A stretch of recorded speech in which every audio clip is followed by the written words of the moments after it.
Alors maintenant, la dernière question du problème, à savoir la détermination de Z. La détermination de Z, sachant que quoi? Que argument de Z égale quoi? Égale θ, avec, si vous voulez, θ, il appartient à l'intervalle moins pi, pi. Donc, je vais poser, si vous voulez, Z égale quoi? Égale cosinus θ plus I sinus θ. Et bien, égale quoi? Égale tout simplement exponentielle I θ. Alors, 1 plus Z. 1 plus Z égale quoi? Égale, si vous voulez, 1 plus exponentielle I θ sur 2. 1 plus I θ, il est égal à quoi? Il est égal à une identité. Ce nombre-là, il est égal à une identité classique qui consiste à factoriser par quoi? Par I θ, facteur de quoi? De exponentielle moins I θ plus quoi? Plus exponentielle I θ. Si je multiplie exponentielle θ par exponentielle moins I θ, ça donne exponentielle 0. 1 plus exponentielle I θ. Attention, exponentielle I θ sur 2. Donc ici sur 2, et ici sur 2. Voilà. Donc, il est égal à exponentielle 0, c'est-à-dire 1 plus exponentielle I θ. Donc voilà. J'ai quoi? Nous avons démontré que module de 1 plus Z, il est égal à 1. Donc là-bas, j'aurai quoi? J'aurai module de exponentielle I θ sur 2, facteur de quoi?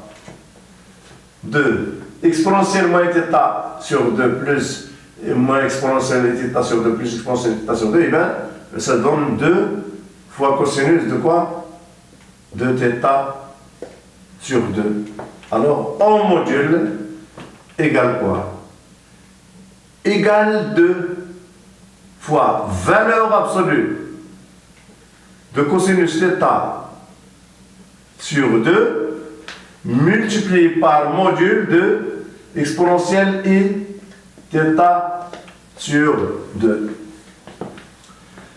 Or, exponentielle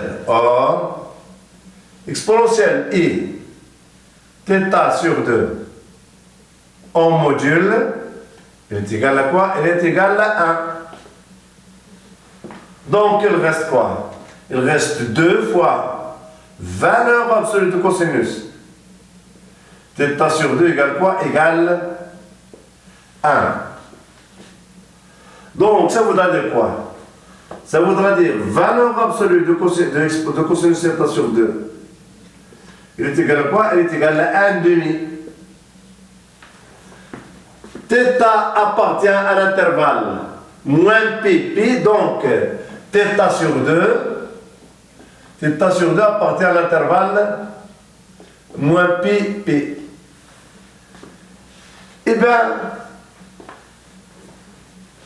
cosinus θ sur 2, elle est pas.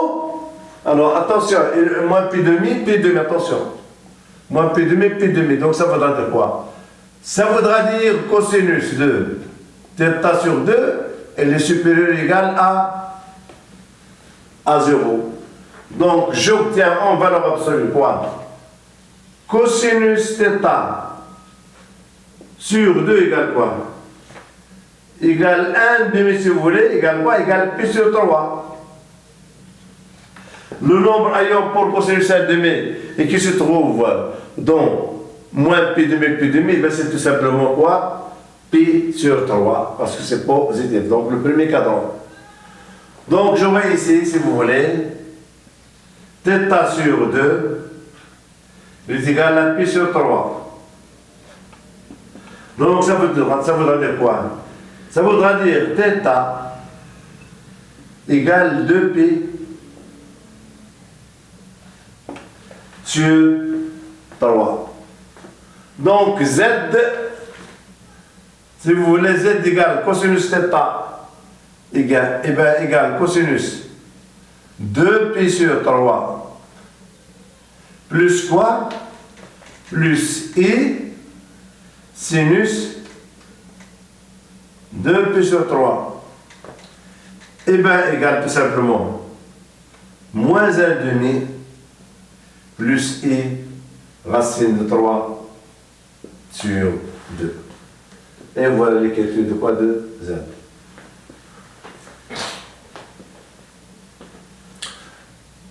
Donc maintenant, une extension à ce problème-là, eh bien, tout simplement, on peut parler de quoi? On peut parler du fameux nombre complexe J. Le nombre complexe J, elle est très universelle dans les manuels sur le nombre, dans le chapitre des nombres complexes. Il s'appelle quoi? Eh bien, il s'appelle une racine cubique de l'unité. Une racine cubique de quoi? De l'unité.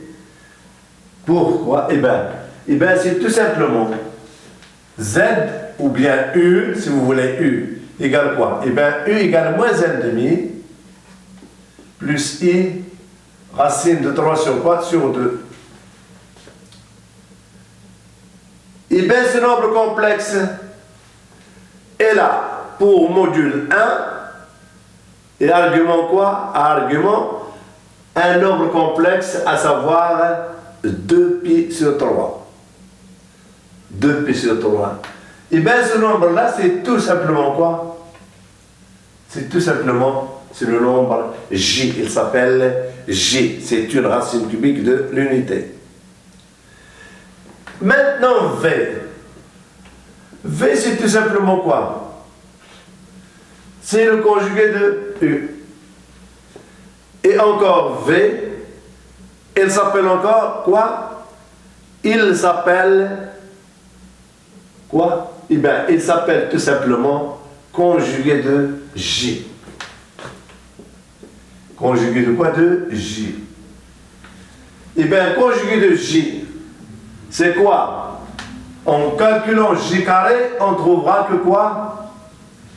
Que V, ça sera quoi? Ça sera J au carré. Donc, l'ensemble des solutions de notre équation, c'est quoi?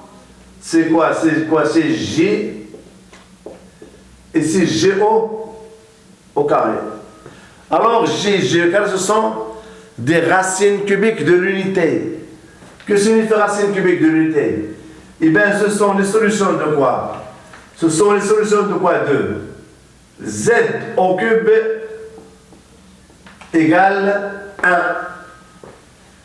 Si vous voulez résoudre cette équation-là, eh bien, tout simplement, je vais l'écrire. Alors, Z de la puissance 3 moins 1, eh bien, est égal à quoi? Est égal à 0. Identité remarquable.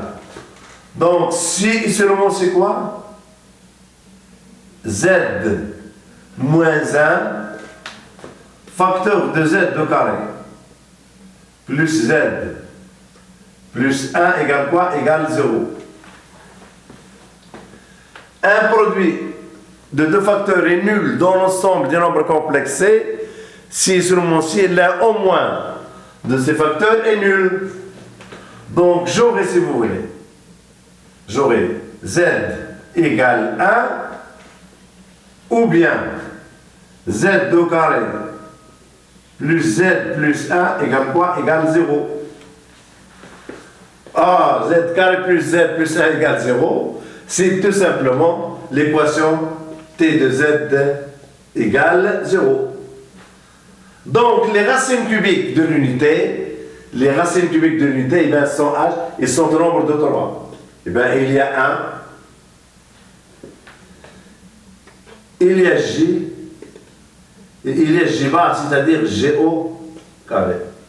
Donc 1 à 3, 1, l'unité à 3 racines cubiques. Donc, racine cubique, ça signifie quoi? Ça signifie 1 au cube. Moins 1 égale 0, c'est évident. Maintenant, g au cube. G au cube égale quoi? Eh bien, égale 1. Par définition d'une racine cubique de l'unité. Et quoi encore? Et j au carré. Le taux à la puissance 3, c'est quoi? C'est j à la puissance 6. Et g à la puissance 6, ça on vient de la démontrer, elle était toujours égale à 1. Donc effectivement, vous avez la relation fondamentale à apprendre, à savoir, c'est que g, c'est trois propriétaires, il faut les apprendre par cœur. G au cube égale 1. 1 plus G au carré égale quoi? Égale 0. Les propriétés de la racine cubique de quoi? De l'unité. Si je remplace, si vous voulez, par exemple, J par J carré, et bien j'aurai G carré plus J au carré multiplié par J, plus, si vous voulez, ici, J par J au carré. Donc j'aurai quoi? J'aurai alors, je remplace J par J carré. Donc, j'aurai quoi? Alors, J au carré plus J au carré, le taux au carré, égale quoi? Eh bien, J au carré multiplié par J, c'est J au cube. Mais J au cube, c'est quoi? C'est 1. Donc, plus 1. G au carré à la puissance 2, ça fait G à la puissance 4. G à la puissance 4, c'est quoi? C'est J à la puissance 3, multiplié par J. J à la puissance 3 sans taux, elle est égale à 1. Donc j'aurai finalement G au carré plus 1, plus G est égal à quoi? Elle est égale à 0. Donc, moralité, les racines cubiques de l'unité sont 1, J et J carré. Avec quoi? Avec J à la puissance 3 égale 1. Et 1 plus J carré égale 0. Donc, si vous voulez, dans la représentation, dans le plan complexe de J, eh bien, les points d'affix 1, J carré, ce sont les sommets d'un triangle équilatéral. Les sommets d'un triangle équilatéral. Et bien, c'est fini. Le problème sur les nombres complexes est terminé.